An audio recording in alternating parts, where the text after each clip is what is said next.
వందే మాతరం నా భారతం నా భారత తల్లికి వందే మాతరం.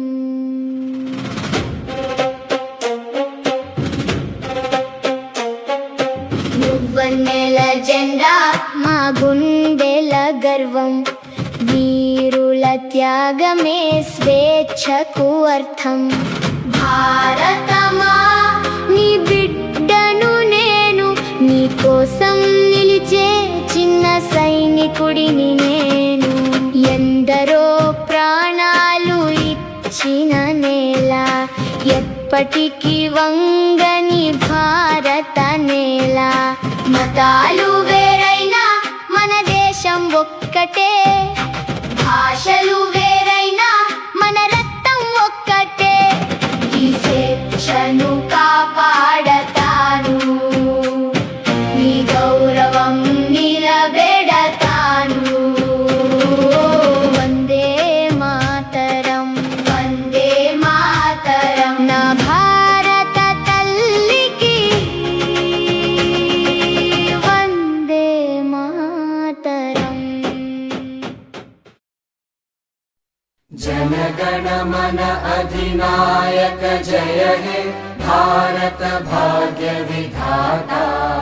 पंजाब सिंध गुजरात मराठा द्राविड उत्कल बंगा, विंध्य हिमाचल यमुना गंगा उच्चल जलधि तरंगा. तव शुभ नामे जागे, तव शुभ आशीष मागे.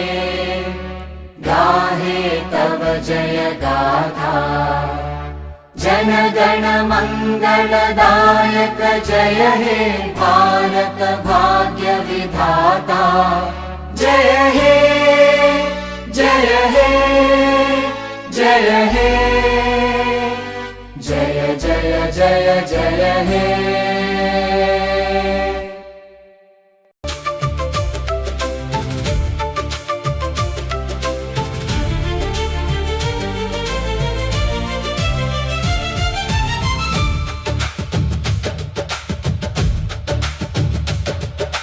నెత్తురుతో స్వేచ్ఛ దీపం వెలిగించిన భగత్ సింగ్, నవ్వుతూ ఊరి కొయ్యను ముద్దాడిన అమర వీరుడు.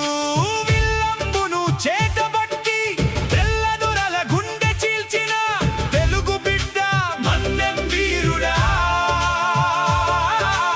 అల్లూరికి జన్మనిచ్చిన భారత మాత నీకు వందనం, నీకు వందనం.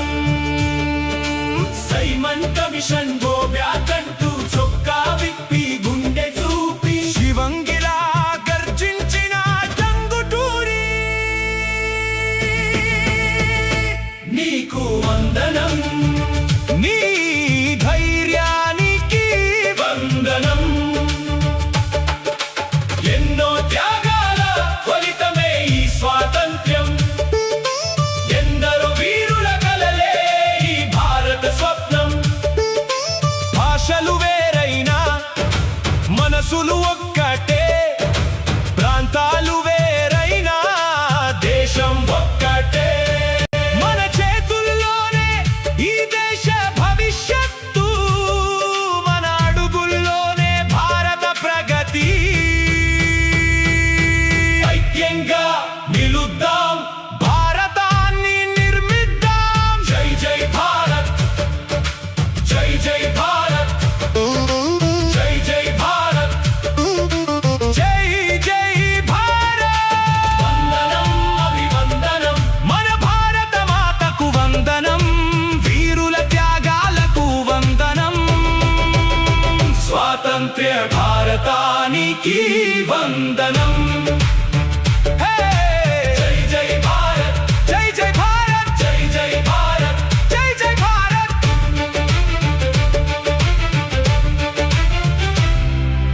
జై భారత్.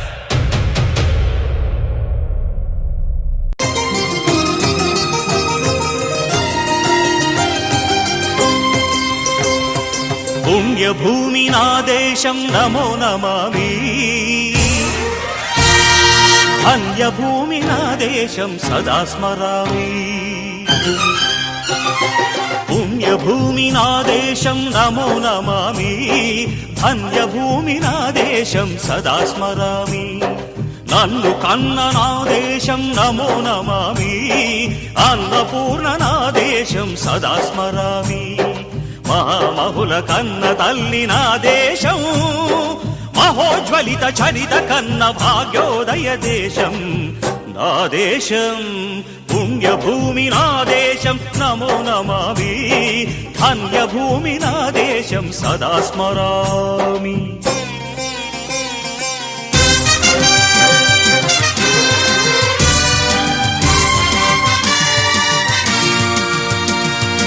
అదిగో ఛత్రపతి ధ్వజమెత్తిన ప్రజాపతి మతోన్మాద శక్తులు చురకత్తులు ఝళిపిస్తే మానవతుల మాంగల్యం మంట గలుపుతుంటే ఆ క్షుద్ర రాజకీయానికి రుద్రనేత్రుడై లేచి మాతృభూమి నుదుటిపై నెత్తుటి తిలకం దిద్దిన మహావీరుడు సార్వభౌముడు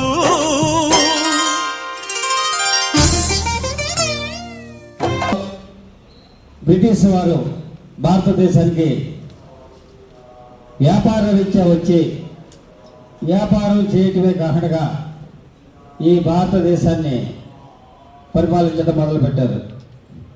ఆ పరిపాలనలో భాగంగా భారతీయుల్ని బానిసలుగా చూడటం మొదలుపెట్టారు. బానిసలుగా చూడటం ఏంటంటే ఏ విధమైనటువంటి ఉన్నత పదవులు కానీ ఉన్నత ఉద్యోగాలు కానీ భారతీయులకు ఎవరికి కేటాయించకుండా భారతీయుల్ని మొత్తం అందరినీ కూడా అస్పృశ్యులుగా చూడటం జరిగింది. అర్థమవుతుందా మీకు? ఆ క్రమంలో ఎప్పుడైతే భారతీయులు ఈ విధంగా చూస్తున్నారో వీరిలో ఒక ఐకమత్యం ఏర్పడింది, ఒక ఆలోచన వచ్చింది. ఏమిటి మన పరిస్థితి? మన దేశంలో మనం బానిసలుగా బతకటువంటి వారు మనల్ని పరిపాలించేటువంటి అని ఒక ఆలోచన వస్తే ఆ ఆలోచన విధానంలోనే తిరుగుబాటు ఏర్పడింది. తిరుగుబాటులో ఫలితంగా ఈ భారతదేశానికి చెందినటువంటి కొంతమంది ముద్దు బిడ్డలు వారి ప్రాణాలను కూడా త్యాగం చేసి ఈ దేశం కోసం పోరాటం చేయటం మొదలుపెట్టారు. మేము చక్కటి పరిపాలన మేము ఇచ్చుకుంటాం, మీకంటే చక్కగా ఈ దేశాన్ని మేము పరిపాలించుకుంటాం, మా దేశం నుండి మీరు వెళ్ళిపోండి అని చెప్పి భారతదేశానికి స్వాతంత్రం వచ్చిన తర్వాత మరి డాక్టర్ బాబాసాహెబ్ అంబేద్కర్ గారు రాజ్యాంగాన్ని మన భారతదేశానికి అందించడం జరిగింది. నవభారత రాజ్యాంగ నిర్మాత, భారత రత్న, ప్రపంచ మేధావి అయినటువంటి డాక్టర్ బాబాసాహెబ్ అంబేద్కర్ గారు ఇచ్చినటువంటి ఆ రాజ్యాంగం ద్వారా ఈనాడు మీరంతా ఈ స్కూల్లో ఈ విధమైనటువంటి మీ టీచర్స్ కానీ మీ యొక్క విద్యా విధానం కానీ ఈ పరిపాలన కానీ మొత్తం అంతా జరుగుతుందంటే అది డాక్టర్ బాబాసాహెబ్ అంబేద్కర్ రచించిన ఊరికి, ఈ రాష్ట్రానికి, ఈ దేశానికి కూడా మంచి పేరు తెచ్చేటటువంటి విద్యార్థులుగా తయారవ్వాలని ఈ సందర్భంగా మీకు తెలియజేసుకుంటూ, మీ యొక్క చదువు ఈ దేశ అభివృద్ధికి ఉపయోగపడుతుంది. విద్యావంతులైనటువంటి ఉన్నటువంటి ప్రాంతమే అభివృద్ధికి నోచుకుంటుందని ఆనాడే డాక్టర్ బాబాసాహెబ్ అంబేద్కర్ చెప్పడం జరిగింది. అందుకని తప్పనిసరిగా చదువుకుని మీరు మంచి ఉన్నతమైన స్థానాలకు వెళ్ళాలని ఈ సందర్భంగా తెలియజేసుకుంటూ, చాలా ముఖ్యమైనటువంటి విషయం ఏంటంటే మరి మండల వీరాస్వామి నాయుడు గారి తనయుడు బాబీ గారు చాలా మంచి వ్రతంతో ఆయన ఈ స్కూల్కి ఆర్ఓ ప్లాంట్ ఇవ్వడం జరిగింది. మీకు ప్రత్యేకమైనటువంటి కృతజ్ఞతలు, ధన్యవాదాలు తెలియజేస్తున్నా.